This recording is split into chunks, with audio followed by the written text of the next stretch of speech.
एक खास मुलाकात के लिए हमारे साथ उत्तराखंड के नए नवेले सबसे युवा मुख्यमंत्री पुष्कर धामी जी मौजूद हैं। पुष्कर धामी जी, पहले तो बहुत बहुत शुभकामनाएं आपको। और आज मुख्यमंत्री बनने के बाद आप पहली बार दिल्ली आए हैं। कल आपके कई अहम कार्यक्रम रहे, आप प्रधानमंत्री से मिले, गृह मंत्री से मिले, राष्ट्रपति से आपकी मुलाकात हुई। किस तरह की ये मुलाकात हुई और स्टेट के लिए सेंट्रल लीडरशिप का क्या विजन इस मुलाकात में निकल कर आया? देखिए, मैं सबसे पहले तो शिष्टाचार बस भेंट करने आया था, क्योंकि एक सैनिक के पुत्र को जो पिथौरागढ़ जैसे दूर दराज इलाके में पैदा हुआ और खटीमा जैसी जो सीमांत नेपाल से लगा हुआ तराई का क्षेत्र है, वहाँ से वो मेरी कर्मस्थली है और उन्होंने मुझे मुख्य सेवक के रूप में काम करने का अवसर प्रदान किया। तो मैं उनका धन्यवाद करने के लिए आया था, प्रधानमंत्री जी का, गृह मंत्री जी का और हमारे केंद्रीय मंत्रियों का, राष्ट्रपति जी का, सभी का। और उसके साथ साथ उत्तराखंड से जुड़े हुए बहुत सारे मुद्दे हैं। वैसे तो उत्तराखंड में बहुत काम पहले से ही चल रहे हैं। मोदी जी के प्रधानमंत्री बनने के बाद जितना काम उत्तराखंड के अंदर हुआ है उतना पहले कभी नहीं हुआ। देश के इतिहास में पहले लोग केवल बातें करते थे, लेकिन मोदी जी की सरकार आने के बाद केवल कामों के शिलान्यास नहीं हुए, उनके लोकार्पण हुए। यानी कि जो काम जिनकी शुरुआत हुई है उनको पूरा किया गया है। तो उन्हीं के संबंध में और कुछ नई चीज़ें थी उनके संबंध में जो आप लोगों ने देखा ही होगा। बहुत सारे विषय हैं, चाहे वो केदारनाथ की बात हो, चाहे हमारी कांवड़ यात्रा की बात हो, वैक्सीनेशन की बात हो, चार धाम यात्रा की बात हो, उन सब पर भी मैंने मार्गदर्शन लिया है। कांवड़ यात्रा का इम्पैक्ट आपने जिक्र किया, तो मैं अगला सवाल उसी को लेकर आऊँगी, क्योंकि लोगों के मन में अभी कई सवाल हैं। यूपी ने एक फैसला लिया, लेकिन पहले सरकार को ये लग रहा था कि हम अभी कांवड़ यात्रा के लिए उतने अभी कम से कम तीसरी लहर को देखते हुए हम ये फैसला ना लें। लेकिन अब अगर आप उसके लिए विचार बना रहे हैं या मन बना रहे हैं, तो वो ज़मीन पर कैसे इम्प्लीमेंट होगा? सरकार के पास उसकी क्या प्लानिंग है, या इस पर आपने कोई क्लियर फैसला अभी ले लिया है? क्या तस्वीर है अभी? नहीं, देखिए, ऐसा है कि कांवड़ यात्रा हमारी श्रद्धा और आस्था से जुड़ा हुआ विषय है, लेकिन उसके साथ साथ हमको लोगों की जान माल पर कोई खतरा ना आए। क्योंकि कांवड़ यात्रा कोई 1 लाख 2 लाख लोगों की यात्रा नहीं है, ये कई करोड़ों की यात्रा है। और इसमें हम तो उत्तराखंड के जो लोग हैं या उत्तराखंड जो राज्य है उसमें केवल एक होस्ट के रूप में है। उसमें हरियाणा भी है, उसमें दिल्ली भी है, उसमें उत्तर प्रदेश की बड़ी संख्या है, मध्य प्रदेश के लोग भी हैं। तो हम तो होस्ट के रूप में हैं। और लेकिन हमें देखना यह है कि यात्रा चालू होने से लोगों के जान माल पर कोई खतरा ना आए, जो कोरोना की बात है वो ना फैले। तो हमारे लिए सबसे पहली प्राथमिकता है लोगों की जान माल की रक्षा करना। और देखिए, श्रद्धा और आस्था का विषय है, तो भगवान को भी अच्छा नहीं लगेगा कि अगर किसी की जान जाएगी कांवड़ यात्रा की। लेकिन धामी जी, देखिए, अभी क्योंकि कुंभ भी हुआ था, मैं खुद उस समय वहाँ पर गई थी, और लगातार ये कहा गया कि कुंभ के दौरान जो भी SOPs थे, पुलिस प्रशासन के लिए भी उसका इम्प्लीमेंटेशन ज़मीन पर करवाना एक बड़ी चुनौती साबित हुआ।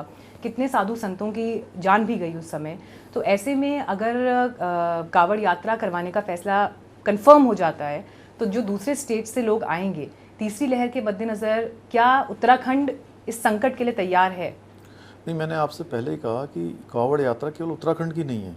उत्तराखंड केवल एक होस्ट के रूप में, हम सभी राज्यों से बात करेंगे।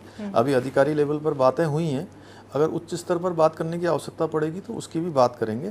और हमारे लिए सबसे पहली प्राथमिकता है कि लोगों की जान माल की रक्षा करें।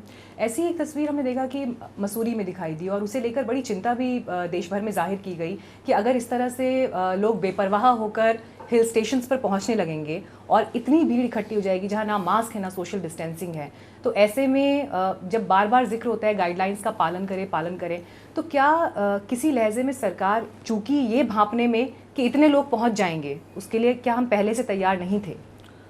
नहीं, देखिए, ऐसा है कि बहुत दिनों के बाद जो है, चूँकि वैसे तो चार धाम यात्रा बंद है और पर्यटक जो हमारे यहाँ आ रहे हैं उनके लिए हमने RT-PCR अनिवार्य रूप से कर रखा है कि RT-PCR के बिना जो है वहाँ पर प्रवेश नहीं मिलेगा। लेकिन जो बीच में कुछ चीज़ें ऐसी आई हैं कि अचानक खुलने के कारण से केवल बाहर के लोग नहीं, वो देहरादून और उसके आसपास के लोग भी जो है वो केम्प्टी फॉल और मसूरी पहुँच गए थे।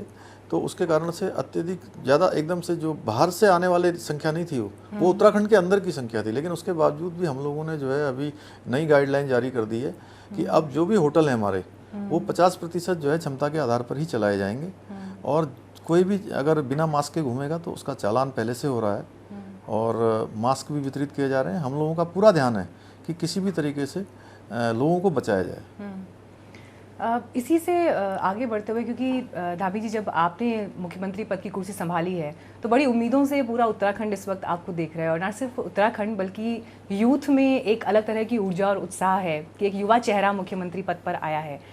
लेकिन हम देखते हैं कि आपसे ही पहले जो चीफ मिनिस्टर थे, अब चाहे उनके एक बयान से एक विवाद हुआ, फटी जीन्स को लेकर उन्होंने जो स्टेटमेंट दिया था, यकीनन कहीं ना कहीं उससे एक मैसेज ज़रूर ये गया कि लड़कियों को लेकर, कि उनकी एक स्वेच्छा को लेकर, उनकी एक आज़ादी को लेकर अगर इतने बड़े पद पर बैठे व्यक्ति ऐसा बयान देंगे तो ज़मीन पर उसका क्या संदेश जाएगा। अब आप जब लीडरशिप संभाल रहे हैं, किस नज़रिए से आप इसे देखते हैं और आपका विज़न आगे क्या है? देखिए, मैंने हमेशा नौजवानों के बीच में, युवाओं के बीच में काम किया है।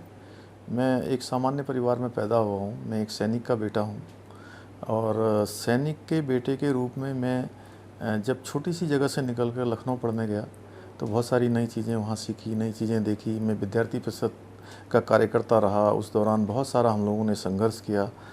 तो लेकिन धीरे धीरे समय अपनी रफ्तार से बढ़ता है, और निश्चित रूप से मैं यही कह सकता हूँ कि नौजवानों के, युवाओं के, उत्तराखंड के अंदर जो हमारे सपने हैं और उत्तराखंड राज्य बना है हमारा, वो हमारे शहीदों के कारण से। उत्तराखंड के शहीदों ने बहुत सपने उत्तराखंड राज्य के लिए सजोए थे। बहुत सारे उन्होंने जो है कल्पना की थी कि उत्तराखंड कैसा उत्तराखंड होगा। तो उसको बनाना है, नौजवानों को रोज़गार से जोड़ना है। और जो चीज़ें शुरू हुई हैं, यानी कि पिछले 4 सालों में मेरे से पहले वाले जो मुख्यमंत्री हैं, उन्होंने भी बड़ा अच्छा काम किया है सब लोगों ने। उन्हीं कामों को बढ़ाना मेरी प्राथमिकता में है, और हम लोग इसको सबको साथ में लेके करेंगे।